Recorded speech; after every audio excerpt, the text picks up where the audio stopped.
കഴിഞ്ഞിടെ അണ്ണൻ ഒരു സ്റ്റേറ്റ്മെന്റ് വന്നിരുന്നു, ഒരു ബസൂക്ക സിനിമയിൽ അതിലുണ്ടായിരുന്നു, അതിൽ നിന്ന് പിന്മാറിയെന്ന്. അതെനിക്ക് ഏറ്റവും അബദ്ധമാണ്, വളരെ മണ്ടത്തരായി തോന്നി. നല്ലൊരു ചാൻസാണ്, അവർ നല്ല രീതിയിലേക്കാണ് പെരുമാറിയത്. ഫസ്റ്റ് ഡേ ചെന്നപ്പോൾ അവർ ക്യാരവൻ തന്നു, കാർ എല്ലാം ഉണ്ടായിരുന്നു. രണ്ടാമത്തെ തവണ ചെന്നപ്പോൾ കുറേ സ്റ്റാറുകൾ ഉണ്ടായതുകൊണ്ട് എനിക്ക് ക്യാരവൻ കിട്ടി, എനിക്ക് ഡ്രസ്സ് മാറാൻ സ്ഥലം കിട്ടിയില്ല.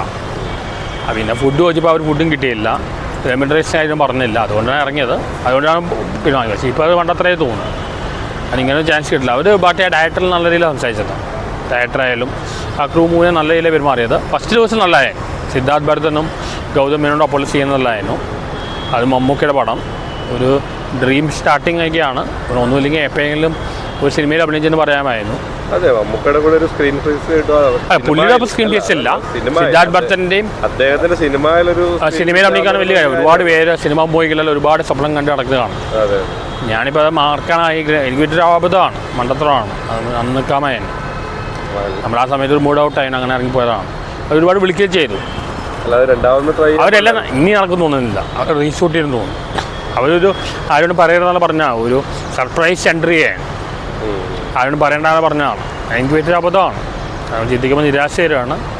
കാരണം പല ആൾക്കാർക്ക് ഒരു ഗോൾഡൻ ചാൻസാണത്. പല സിനിമ ജൂനിയർ ആർട്ടിസ്റ്റ് വന്നിൽ നടക്കുന്ന പല ആളുടെ സ്വപ്നമാണ് ഇങ്ങനെ സിനിമയിൽ അഭിനയിക്കുക. അത് തട്ടിക്കളഞ്ഞ പണ്ടത്തരായിപ്പോയി, ഇത് പറഞ്ഞിട്ട് കാര്യമില്ല. അല്ല, ഇപ്പൊ വളരെ പൂർണ്ണമായിട്ട് ഒഴിവാക്കിയ സിനിമ അവരെന്നെ ഒഴിവാക്കാനും ചെയ്യില്ല. ഞാൻ പിന്നെ വിളിച്ചില്ല, ഒരു സീൻ എടുത്തിട്ടുണ്ടായിരുന്നു, അതെന്താ ചെയ്താൽ അറിയില്ല. ഞാൻ പിന്നെ വിളിച്ചിട്ടില്ല. അവർ വിളിച്ചു, അവരെ ഫേസ് ചെയ്യാൻ ഒരു റൂട്ടുണ്ട്.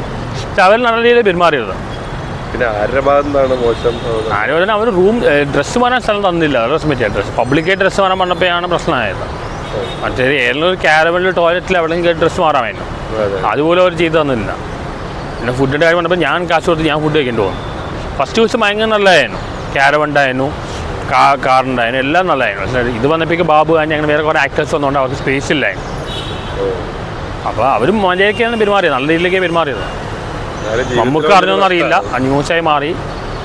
എന്തായാലും ഇപ്പോൾ എല്ലാവരും പറയുന്നത് മാസ്റ്റർ പീസിലെ സന്തോഷ് പണ്ഡിറ്റിനുള്ള ചാൻസ് കിട്ടിയില്ല, അതുപോലെ ചാൻസാണ് പറഞ്ഞത്. ഇനിയിപ്പോൾ അത് ഓർത്താൻ നിരാശ വരും. ജീവിതത്തിൽ വലിയ നഷ്ടമാണ്, ശരിക്കും വലിയ നഷ്ടമാണ്. ഓർത്താൻ നിരാശ വലിയൊരു ജീവിതത്തിൽ പറ്റി അങ്ങോട്ട് വലിയ അബദ്ധമാണ്, എടുത്തുചാട്ടാണ്. അന്ന് വെച്ചാൽ ആലോചിക്കാനായിരുന്നു, വലിയൊരു മണ്ടത്തരായിപ്പോയി. അപ്പോൾ അന്ന് വെച്ചാൽ ആലോചിക്കുമ്പോൾ നിരാശ വരുവാണ്. എന്തായാലും ഇനിയും വരും. ഇപ്പോൾ ഒമറിലൂടെ വിളിച്ചിട്ടുണ്ട്, പുള്ളിക്ക് മമ്മൂട്ടിയുടെ ദേഷ്യമുണ്ടല്ലോ, ഒമറിലുള്ളൂ. പുള്ളിക്ക് മമ്മൂട്ടിയുടെ സിനിമ ചെയ്യാൻ പോയിട്ട് അതുകൊണ്ട് പുള്ളി എന്നെ വിളിച്ചിട്ടുണ്ടായിരുന്നു. എന്തായാലും ആവട്ടെ, എന്തായാലും വലിയൊരു ഗോൾഡൻ ചാൻസാണ് നഷ്ടപ്പെട്ടത്. ഓക്കെ.